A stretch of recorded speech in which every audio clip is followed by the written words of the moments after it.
稚園前、清和幼稚園前でございます。Next stop is 清和幼稚園前、IC カードをご利用の方にお願いいたします。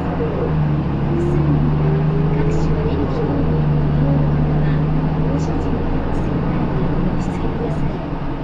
また、車内ではオートチャージされませんので、残額不足の際は千円札でのチャージが必要です。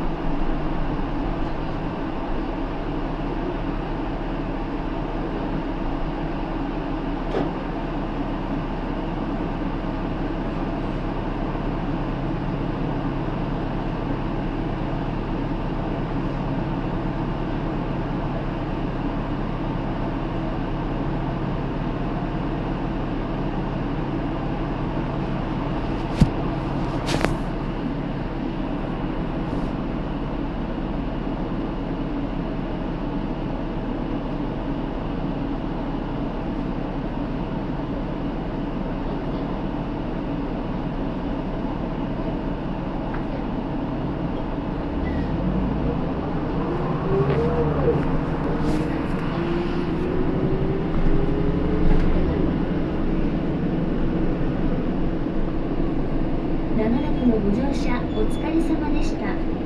次は終点の欅大奥前橋でございます。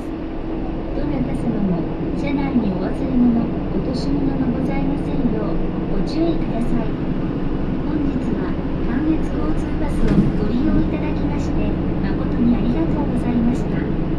Thank you for riding with us. Next is the final stop. 欅大奥前橋 All passengers, please check your belongings to make sure you have not dropped or left anything behind.